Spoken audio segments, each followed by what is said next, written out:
नमस्कार. आज मी देवाविरुद्ध बोलणार नाही, तर देवाच्या नावाखाली स्त्रियांचं आयुष्य, त्यांचे विचार, त्यांचा पैसा, त्यांचा विश्वास लुबाडणाऱ्या भोंदूबुवा बाबांच्या विरुद्ध बोलणार आहे. आणि तुम्ही जर स्त्री असाल तर तुम्हाला देखील माझा प्रश्न आहे की अजून किती दिवस तुम्ही इतरांच्या चरणी आपलं आयुष्य वेचणार आहात?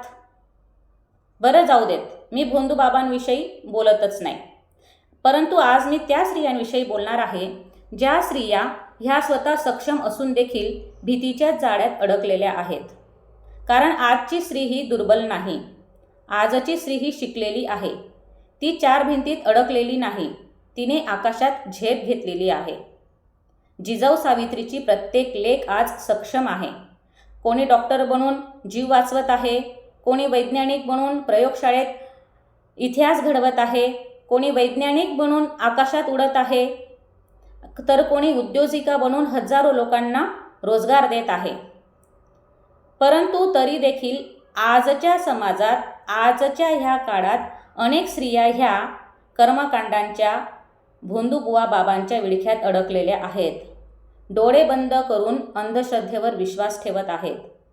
कोणी म्हणतं तुझ्या घरात बाधा आहे, कोणी म्हणतं तुझ्यावर वाईट शक्ती आहे, कोणी म्हणतं तुझं नशीब खराब आहे.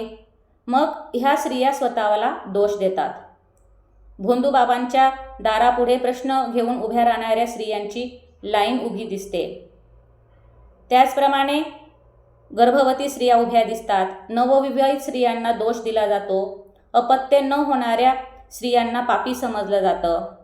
आणि समाज गप्प बसतो, कारण अन्याय हा पुरुषावर नाही तर स्त्रीवर होत असतो. आणि आजही स्त्रियांना बोललं जातं की तू जास्त बोलू नकोस, प्रश्न विचारू नकोस, परंपरा मोडू नकोस. परंतु परंपरा आणि अंधश्रद्धा यात फरक आहे. परंपरा ह्या माणसांना जोडतात आणि अंधश्रद्धा ह्या माणसांना गुलाम बनवतात. माफ करा मैत्रिणींनो, परंतु आज स्त्रियांना संकटाची नव्हे, स्त्रियांवर संकट नाही तर स्त्रियांना योग्य दिशेची गरज आहे.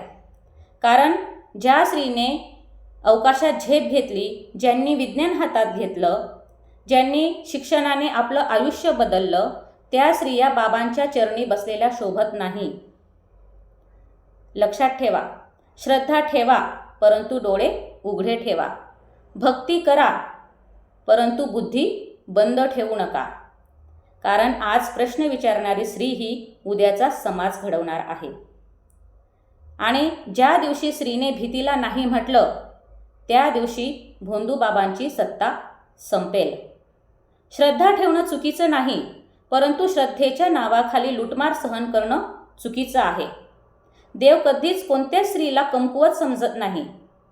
परंतु भोंदूबाबा हे स्त्रियांच्या मनामध्ये भीती निर्माण करून स्त्रियांना गप्प ठेवतात. आणि पुरुषांनाही समजायला हवं की स्त्री जर अंधश्रद्धेत बुडाली तर त्याची किंमत ही संपूर्ण घराला मोजावी लागते. बाबांच्या आश्वासनांवर विश्वास ठेवण्यापेक्षा डॉक्टरांचा सल्ला, त्यांचा उपदेश, त्यांचं शिक्षण, त्यांच्याशी संवाद हेच खरे उपाय असतात. चमत्कारांची वाट बघण्यात बरेच वर्ष जातात, परंतु तुम्ही जर प्रयत्न केले तर लगेच परिणाम दिसतात. देव मंदिरात आहे, परंतु निर्णय घेण्याची अक्कल ही आपल्या मेंदूत असते. ज्या दिवशी स्त्रिया ह्या समाजाला प्रश्न विचारतील, त्या दिवशी समाज हा खऱ्या अर्थाने बदलायला सुरुवात होईल. आणि ज्या दिवशी स्त्री पुरुष दोघंही ठरवतील, त्या दिवशी भोंदूबाबांची दुकानं ही आपोआप बंद पडतील. श्रद्धेला शहाणपणाची साथ मिळाली तर उद्याची पिढी ही अंधश्रद्धेपासून वाचेल. देवावर विश्वास ठेवा, परंतु स्वतःच्या विचारांवर, निर्णयांवर आणि कर्तृत्वावर पण विश्वास ठेवा. कारण समाजाचं परिवर्तन हे बाबांच्या चरणी नाही तर स्त्रियांच्या जागृत विचारांत आहे.